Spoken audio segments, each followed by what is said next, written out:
Hello friends, this is SP Singh and welcome to smarter everyday.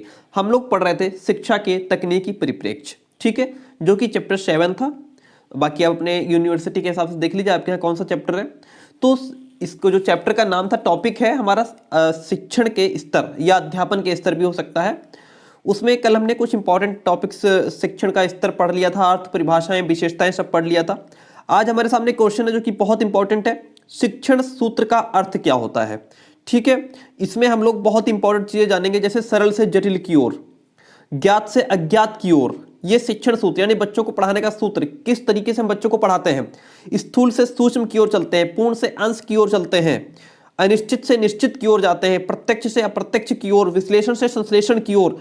मतलब बहुत ही गजब topic, बहुत ही गजब पॉइंट्स है हमारे सामने। इनको हम बेहतरीन तरीके से जानेंगे, समझेंगे, सीखेंगे आज। और फिर लास्ट में आता है हमारा आगमन से निगमन की ओर। ठीक है, इस प्रकार से ये पढ़ेंगे। उसके बाद हमारे पास अगला क्वेश्चन होगा, शिक्षण क्रियाओं के महत्व और उपयोग पर संक्षिप्त टिप्पणी लिखिए, यानी शिक्षण क्रियाओं का महत्व और उपयोग जानेंगे। ठीक है, तो इस प्रकार से आज की क्लास आपके लिए अमेजिंग क्लास होने वाली है। अगर आप प्रॉपर तरीके से लखनऊ यूनिवर्सिटी से देख रहे हैं तो फिर आपका पेपर 3 है आपका शिक्षा के तकनीकी प्रिपरेशन। और अगर आप किसी अन्य यूनिवर्सिटी से हैं तो फिर आप अपने हिसाब से देख लीजिए कि आपके यहाँ कौन सा पेपर है ये। तो चलिए शुरू करते हैं आज की बेहतरीन क्लास और सीखते हैं इसका जो चैप्टर है, ये शिक्षण स्तर जो टॉपिक है, इसका एक क्लास कल हो चुकी है, आज दूसरी क्लास है। थोड़ा तबीयत ढीली है, सर्दी की वजह से थोड़ा दिक्कत हो रही है, इस वजह से क्लास नहीं हो पाई आज कोई भी। तो हमने कहा कैसे न करके एक क्लास तो आपको प्रोवाइड कराई जाए। चलिए, क्योंकि आप लोग वेट करते रहते हैं क्लासेस का। शिक्षण सूत्र का अर्थ क्या होता है, शिक्षण सूत्र का अर्थ जानेंगे, फिर हम शिक्षण सूत्र जानेंगे। यहाँ पे अर्थ जानेंगे और फिर शिक्षण सूत्र जानेंगे। ठीक है, तो ये बहुत इंपॉर्टेंट है कि शिक्षण सूत्र जो होते हैं बहुत ज्यादा पूछे जाते हैं। और आपके ये TET, UP TET, C TET, आगे जितने भी टेट एग्जाम होंगे वहां पे भी ये सारे सूत्र पूछे जाते हैं। तो आज के लिए आपके बीएड के लिए, आपके आने वाले जितने भी टीचिंग एग्जाम है उनके लिए बहुत हेल्पफुल क्लास है। चलिए फिर शुरू करते हैं बिना किसी देरी के। शिक्षण कला में शिक्षण सूत्र का अर्थ पढ़ रहे हैं। शिक्षण कला में दक्षता प्राप्त करने के लिए विषय वस्तु के विस्तृत ज्ञान के साथ साथ शिक्षण सिद्धांतों का ज्ञान होना आवश्यक। भाई अगर हमें शिक्षण सिद्धांत नहीं आते हैं, पढ़ाने का तरीका नहीं आता है, मेथड नहीं आता है, तो फिर बेकार है। नॉलेज चाहे हमको जितना भी हो, चाहे हम विद्वान हो, लेकिन अगर हम बच्चों को सिखा नहीं पा रहे हैं तो फिर किस काम की हमारी विद्वता, है ना। तो उसके लिए क्या है, हमें सूत्र आने चाहिए, उस सूत्र के बेस पे हम बच्चों को सिखाएं। शिक्षण सूत्रों के समुचित उपयोग के लिए मनोवैज्ञानिकों एवं शिक्षाशास्त्रियों ने विभिन्न सूत्र प्रतिपादित किए। इनमें कॉमेनियस, हर्बर्ट स्पेंसर एवं रूसो का नाम उल्लेखनीय है। इनके द्वारा प्रतिपादित नियमों को ही बाद में शिक्षण सूत्र नाम दिया गया। इन्होंने जो नियम बताए उन्हीं को शिक्षण सूत्र कहा गया। ठीक है, जिसमें टी रेमांड कहते हैं कि शिक्षण सूत्र पथ प्रदर्शक होते हैं, जिसमें सिद्धांत से व्यवहार में सहायता के लिए अपेक्षा की जाती है कि इस मेथड से अगर हम बच्चे को पढ़ाएंगे तो बच्चे को क्या होगा, हेल्प मिलेगी, जल्दी सीख पाएगा बच्चा, जल्दी कैच कर पाएगा। तो चलिए आगे पढ़ते हैं। देखिए फ्रोबेल क्या कहते हैं। फ्रोबेल के अनुसार शिक्षण का उद्देश्य है अधिक से अधिक पाना। शिक्षक का उद्देश्य क्या है, शिक्षण का उद्देश्य क्या है, टीचिंग का अधिक से अधिक पाना, ना कि अधिक से अधिक खोना। शिक्षण सूत्र बच्चों को अधिक से अधिक ग्रहण करने योग्य बनाते हैं। अगर हम किसी भी सवाल को अगर सूत्र के बेस पे फॉर्मूला अप्लाई करके लगाते हैं तो सवाल आसानी से और जल्दी लग जाता है। अगर हमें मेथड नहीं आता है, सूत्र नहीं आता है, तो सवाल बड़ा हो जाता है, लेंथी हो जाता है, समझ में नहीं आता है। वही तरीका यहाँ पे है।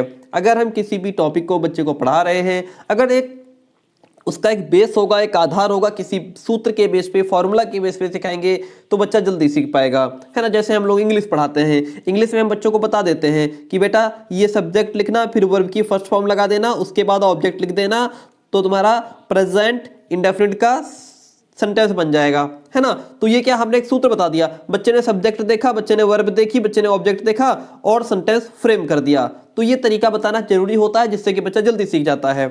चलिए प्रमुख शिक्षण सूत्र, पहला है सरल से जटिल की ओर चलते हैं। पहले बच्चों को सरल सरल चीजें सिखाई जाती हैं, फिर जटिल पढ़ाई जाती हैं। शुरुआत में ही बच्चे के सामने जटिल कठिन चीजें रख दोगे, बच्चा बोर हो जाएगा, स्कूल से भाग जाएगा, पढ़ने का नाम नहीं लेगा। इसीलिए हम बच्चे को पहले कितनी सरल चीजें, छुटा से अनार, बड़ा से आम, छुटी से इमली सिखाते हैं, फिर उसको हम एक एक दो दो अक्षर जोड़ करके कौमा कम, दामा दम, फिर काम दाम सिखाते हैं, है ना।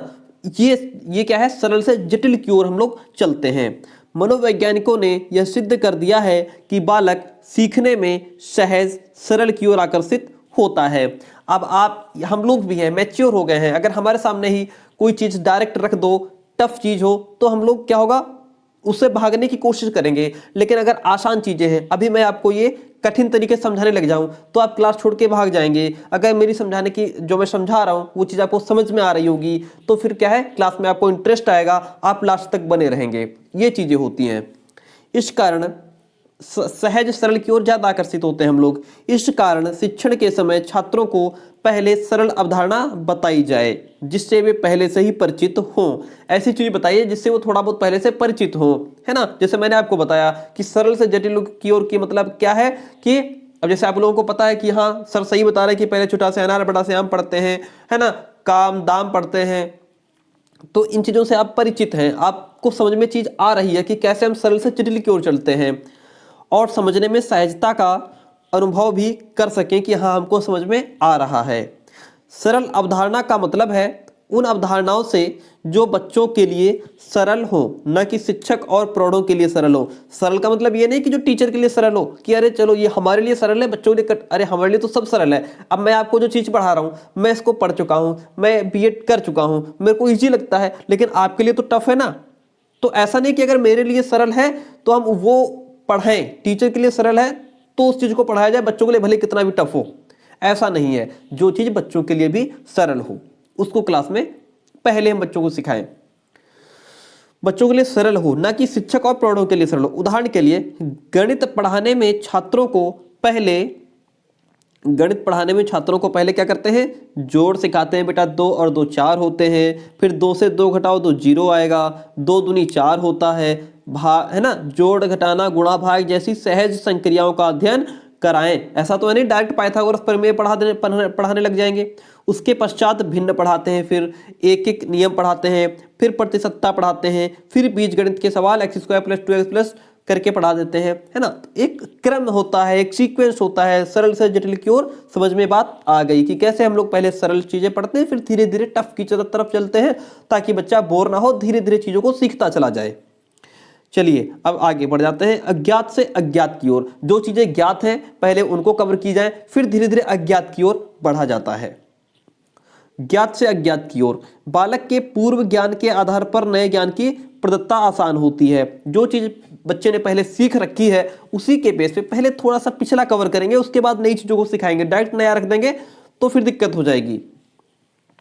जिस प्रकरण मतलब टॉपिक, जिस प्रकरण या अवधारणा के बारे में बालक पहले से जानता है उस आधार पर न जानने वाले ज्ञान की तरफ चलाया जाता है। यानी कि बेस वही है, आधार वही है। ऐसी कंडीशन में अध्यापक का यह परम कर्तव्य हो जाता है कि वह शिक्षण से पहले बच्चों के पूर्व ज्ञान को भलीभांति जान ले। इसीलिए हम लोग पहले प्रस्तावना प्रश्न पूछते हैं और उसी के बेस पे उसके आगे का ज्ञान दिया जाए। पहले ज्ञात से अज्ञात का मतलब है कि सबसे पहले हमें यह जानना चाहिए कि बच्चे को कितना आता है, बच्चा क्या कवर कर सकता है, बच्चा कितना गेन कर सकता है। उसी के बेस पे हम नई चीजें उसको सिखाने का प्रयास करते हैं। आगे बढ़ जाते हैं। स्थूल से सूक्ष्म की ओर देखिए। बालक सीखने के क्रम में सर्वप्रथम मूर्त वस्तुओं को देखते हैं जो स्थूल हैं। पहले हम बच्चों को क्या करते हैं, चीजें दिखाते हैं। छोटे बच्चे होते हैं पहले हम क्या करते हैं, उनको दिखाते हैं। बेटा ये देखो सेब बना हुआ है ना, ये बनाना है, ये केला है, ये अंगूर का गुच्छा है। मतलब उसको क्या है अच्छा छोटे बच्चों को सबसे ज्यादा क्या दी जाती है बुक्स में, स्टोरी या फिर थ्योरी? उनको सबसे ज्यादा पिक्चर्स होती है उनकी बुक्स में। उनकी बुक्स पिक्चर्स से भरी होती है ना। क्यों पिक्चर्स क्यों होती है? ताकि बच्चा देख करके जल्दी सीखे। छोटा से अनार लिखा हुआ है तो अनार वहां पे बना हुआ है ना। वहां पे अनार ना बना हो तो बच्चा कैसे जानेगा कि ये अनार है? और क्रियाओं का अनुभव करते हैं। उसके पश्चात उस संबंध में शब्द और अन्य बातें सीखते हैं। शुरुआत में बालक का इतना मानसिक विकास नहीं होता है कि वे किसी वस्तु के सूक्ष्म तत्व को समझ सकें, लेकिन किसी वस्तु को देखकर छूकर वे आसानी से उसके बारे में जान सकते हैं, है ना। अतः बालक को स्थूल से सूक्ष्म की ओर ले जाना प्रभावी शिक्षण होता है। अब देखिए, अब हम चलते हैं पूर्ण से अंश की ओर। जर्मनी के मनोवैज्ञानिक वेरदीमर ने पूर्णाकारवाद को जन्म दिया। जिसे गेस्टाल्टवादी पूर्णकारवादी कहते हैं। प्यारे दोस्तों, आपको पता है कि हम लोग जुड़ करके 46,000 हो गए हैं, 46,000। तो आपसे रिक्वेस्ट है कि फटाफट से 50,000 करवा दीजिए। तो फिर उसके लिए आप सबको भी बधाई, और फिर हम लोग 50,000 हो जाएंगे, देखने में भी अच्छा लगेगा, एक बड़ा परिवार हो जाएगा। तो आप सभी से रिक्वेस्ट है कि अपने कॉलेज ग्रुप में जहाँ जहाँ शेयर हो सके वीडियोज़ को शेयर कीजिए, लोगों से कीजिए, सब्सक्राइब करें अपने दोस्तों से, ताकि हम लोग जल्दी से जल्दी 50,000 हो जाएं। जो बच्चों तो पूर्ण से अंश की ओर, जर्मनी के मनोवैज्ञानिक वेर दीमर ने पूर्णाकारवाद को जन्म दिया, जिसे गेस्टाल्टवादी पूर्णकारवादी कहते हैं, जो बच्चों के सीखने के परिप्रेक्ष्य में है। इसका अभिप्राय यह है कि सीखते समय बालक किसी भी अवधारणा को पूर्ण रूप से ग्रहण करते हैं, क्योंकि किसी भी स्वरूप का प्रथम प्रत्यक्षीकरण पूर्णाकार में ही होता है। इसलिए बच्चों को विषय वस्तु की अवधारणाओं को पूर्ण आकार में कक्षा में प्रस्तुत करना चाहिए। पहले हम पूर्ण आकार पूरी तरीके से चीज़ों को समझाएं, उसके बाद अंश की ओर चलें, ठीक है। उसके बाद जो उसका सारांश है या छोटी चीज़ें हैं उनकी तरफ चला जाता है। अनिश्चित से निश्चित की ओर बढ़ते हैं। देखिए 5th वन पॉइंट है, बालक के बौद्धिक विकास का क्रम अनिश्चित से निश्चित की ओर होता है। जैसे जैसे उसकी ज्ञानेंद्रियां विकसित होती हैं, वैसे वैसे वे अपने पर्यावरण से बहुत कुछ सीखने लगते हैं। इस सूत्र के अंतर्गत प्रारंभ में छात्रों के विचारों में अस्पष्टता और अनिश्चितता होती है। वे अपनी संवेदनाओं द्वारा अनेक अस्पष्ट एवं अनियमित वस्तुओं की जानकारी करते हैं, मतलब कहीं से भी कुछ भी पूछते हैं, है ना। धीरे धीरे परिपक्वता आने पर उन्हें नए नए अनुभवों का ज्ञान होता है और वे स्पष्ट और निश्चित विचारों को स्वीकार करने लगते हैं। पहले कितने ही तरीके से उनको समझाना पड़ता है, कितनी ही दुनिया भर की चीज़ों के बारे में बच्चा क्वेश्चन करता है, ठीक है। प्रत्यक्ष से अप्रत्यक्ष की ओर, प्रत्यक्ष मतलब जो चीज़ पहले सामने है, पहले हम बच्चों को जो चीज़ सामने है उसके बारे में समझाते हैं। फिर जो चीज़ें सिर्फ कल्पनाशील है, इमेज में है ना, जिनकी सिर्फ हम लोग कल्पना कर सकते हैं, उन चीज़ों के बारे में बच्चों को बताते हैं। तो प्रत्यक्ष से अप्रत्यक्ष की ओर, बालक को पहले उन वस्तुओं का ज्ञान देना ठीक है जो उसके लिए प्रत्यक्ष हो या उनके सामने प्रेजेंट हो। इसीलिए जो नर्सरी क्लासेज होती हैं, छोटे बच्चों क्लासेज, उन क्लासेज को बहुत डेकोरेट किया जाता है, पिक्चर्स लगाई जाती है, बड़े बड़े बैनर्स लगाए जाते हैं, ताकि बच्चा सामने देखे, सीखे। तब जो वस्तुएं सामने नहीं है उनका ज्ञान देना चाहिए। पहले जो चीज़ें सामने हैं, प्रत्यक्ष में है, पहले वो सिखाई जाए, उसके बाद जो चीज़ें सामने नहीं है उनको बाद में। पहले वर्तमान का ज्ञान देकर तब भूल और भविष्य को बताना चाहिए। सामने की वस्तुओं का ज्ञान बालक सरलता से शीघ्र कर लेता है, क्योंकि उसको देख भी रहा है। हम लोग भाई पूरी फिल्म देखते हैं बैठ करके, तो सोचो कि जब हम लोग किताब पढ़ते हैं तब हमारा दिमाग कहीं वहां भाग रहा है, कहीं वहां भाग रहा है ना। लेकिन जब मूवी देखते हैं सामने, तब सोचो उस समय क्या कहीं दिमाग जाता है हमारा? कहीं नहीं जाता है। इतना कंसंट्रेट हो जाता है मूवी देखते टाइम या मोबाइल चलाते टाइम या कुछ भी, मतलब उस समय दिमाग कहीं जाना ही नहीं है, क्योंकि वहां पे हम चीजों को सामने देख रहे हैं, सामने पिक्चर है हमारे। पूरी फिल्म की स्टोरी याद हो जाएगी, पूरे डायलॉग याद हो जाएंगे। किताब की एक परिभाषा नहीं याद होती है, परिभाषा याद कर लेते, कल फिर भूल जाते हैं। डायलॉग एक फिल्म देखी थी 2 साल पहले, उसका डायलॉग आज भी याद है। क्यों? क्योंकि वो हम सामने देख पा रहे हैं, कंसंट्रेट है, इसलिए, क्योंकि वो हमारे प्रत्यक्ष में है। प्रत्यक्ष का ज्ञान प्रत्यक्ष वस्तुओं से देना चाहिए। अब देखिए विश्लेषण से संश्लेषण की ओर, चलिए देखिए विश्लेषण से संश्लेषण की ओर। किसी समस्या या पाठ के ऐसे जीवित टुकड़े या इकाई पार्ट करना जिनके जोड़ने पर समस्या का हल यानी संपूर्ण अवधारणा तैयार हो जाए, विश्लेषण कहलाता है। और खंडों से प्राप्त ज्ञान को जब जोड़ा जाए तो एक नवीन अवधारणा तैयार हो जाए, तो उसे संश्लेषण कहा जाता है। इस शिक्षण सूत्र के बेस अनुसार पहले किसी ज्ञान को पार्ट्स में, इकाई में समझाना चाहिए, फिर उनका संश्लेषण कर पूर्ण रूप यानी पहले किसी चीज को टुकड़ों में समझाना चाहिए, फिर आप उसको एक बड़ा आकार दे सकते हैं। चलिए आगे बढ़ लेते हैं। 8 नंबर पॉइंट है मनोवैज्ञानिक से तर्क संगत की ओर। मनोवैज्ञानिक से तर्क संगत की ओर देखिए कैसे। 8 नंबर पॉइंट है हमारे सामने। इस शिक्षण का अर्थ है कि बच्चे की शक्ति, इंटरेस्ट, उसके नीड्स को ध्यान में रखा जाए। मनोविज्ञान इस बात पर भी बल देता है कि जिस क्रम में बच्चे स्वाभाविक रूप से सीखते हैं, विद्यालय में उसी क्रम में सिखाया जाए। जो सीक्वेंस चलता है, जिस क्रम में बालक सीखता है, वही चीज़ें सिखाई जाए। मनोवैज्ञानिक दृष्टि से पहले वाक्य, फिर शब्द, फिर अक्षर सिखाना चाहिए, लेकिन यह क्रम मौखिक भाषा के लिए है। अगर हम, ये मौखिक के लिए है, ओरल के लिए है, अगर हम लिखित में ये समझाने लग जाए, पहले पूरा वाक्य समझा रहे हैं, छोटे बच्चे हैं, पहले वाक्य सिखाएं, फिर शब्द, फिर अक्षर, तो बच्चा जिंदगी भर ना सीख पाए, है ना। तो लिखित भाषा में हमें अक्षर से चलना चाहिए, पहले छुटा आ, फिर जो है छुटा से बनने वाले शब्द, अब, जब, तब, है ना। मूल ध्वनियों को किसमें सिखाया जाए, यह तर्कशास्त्र का विषय है। स्वर, फिर व्यंजन, व्यंजनों को भी का वर्ग, ता वर्ग आदि क्रिय क्रम में रखा गया। पहले का वर्ग की लाइन, एक एक लाइन याद कराते हैं ना, पहले क, ख, ग, घ, फिर च, छ, ज, ऐसे करके। यह क्रम उच्चारण अवयवों के प्रयोग के बेस पर निश्चित किया गया है। मूल ध्वनियों का ज्ञान हमें इसी क्रम में भी कराना चाहिए। यह शिक्षण का तार्किक क्रम कहलाता है। पढ़ाते समय हमें मनोवैज्ञानिक से तार्किक क्रम की ओर चलना चाहिए, इस बात को हम अपने ध्यान में रखेंगे। अनुभव से युक्ति मुक्त की ओर देखिए। 9th नंबर पॉइंट देखिए, अनुभव से युक्ति मुक्त की ओर। यह सत्य है कि बच्चों को अपने अनुभवों के आधार पर सीखा गया ज्ञान अस्थायी होता है। जो भी बच्चे अपने एक्सपीरियंस के बेस पर सीखते हैं, वो ज्ञान स्थायी हो जाता है, पर वे जो कुछ देखते, सीखते और अनुभव करते हैं, उसे तर्क की कसौटी पर भी कसना चाहते हैं। बच्चों की इस जिज्ञासा को जब तक शांत नहीं किया जाता, तब तक शिक्षण पूर्ण नहीं होता। उदाहरण के बेस पे, रात और दिन होना क्या है, एक खगोलीय घटना है ना।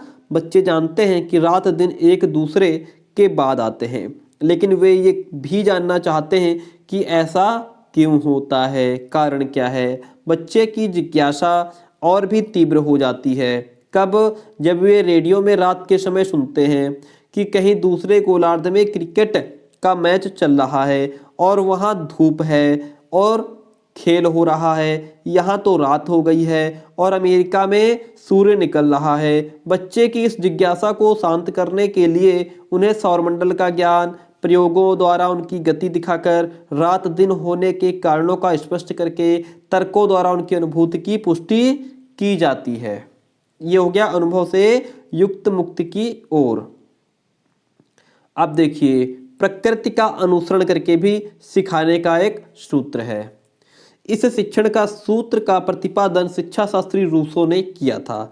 उन्होंने कहा कि बच्चा जन्म से शुद्ध पैदा होता है, उसमें किसी प्रकार का कोई अपवाद नहीं होता, कोई दोष नहीं होता, किसी प्रकार की कोई निगेटिविटी नहीं होती है। दूषित समाज में रह करके बालक दूषित हो जाता है ना।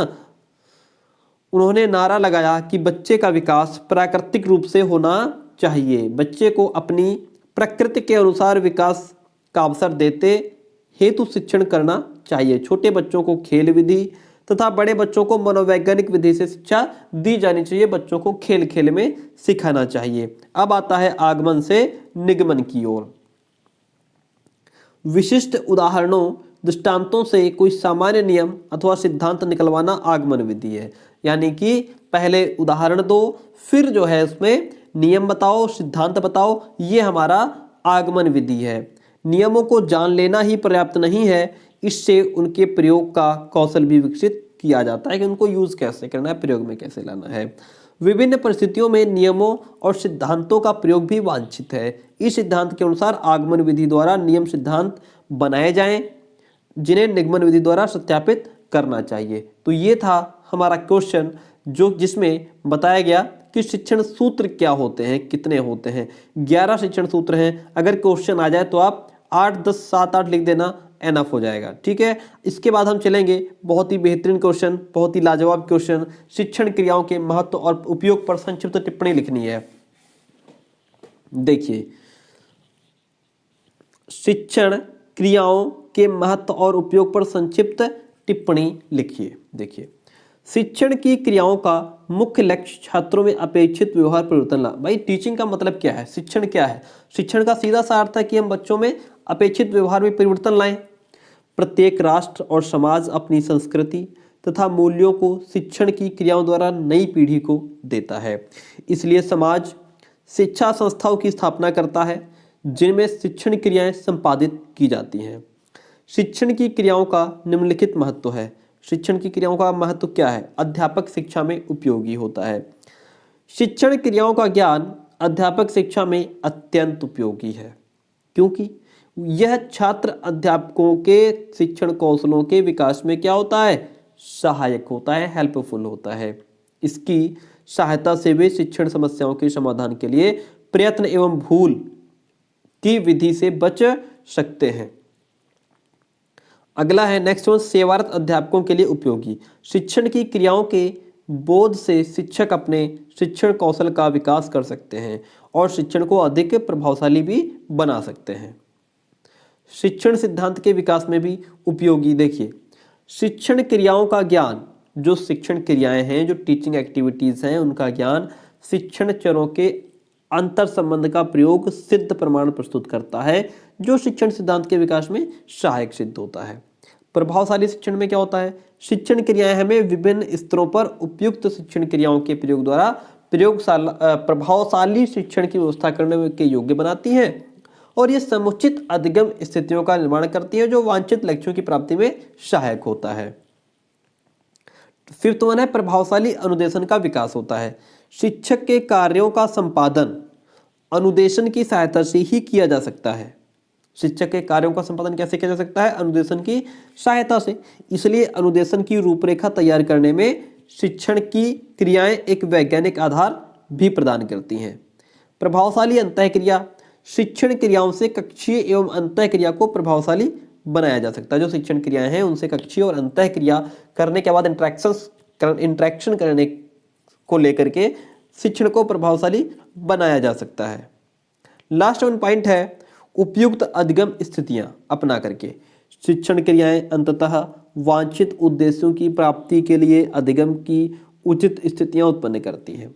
अतः शिक्षण क्रियाओं का अध्ययन शिक्षा के क्षेत्र में सूक्ष्म आयाम को अधिक बढ़ावा देता है।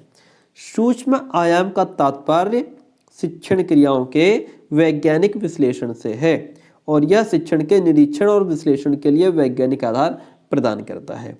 प्यारे दोस्तों, ये क्वेश्चन था हमारा शिक्षण क्रियाओं का महत्व और उपयोग। ठीक है, तो आई होप कि आपको क्लास पसंद आई होगी। अगर पसंद आती है तो आप बिना लाइक और बिना कमेंट किए नहीं जाएंगे। हम लोग जल्दी 50,000 होने वाले हैं। अपने दोस्तों तक जहां जहां हो सके चैनल को शेयर कीजिए ताकि लोगों से सब्सक्राइब करवाइए और जल्दी से जल्दी हम लोग 50,000 हो जाए। ठीक है, तो चलिए मिलते हैं बहुत जल्दी नेक्स्ट क्लास में।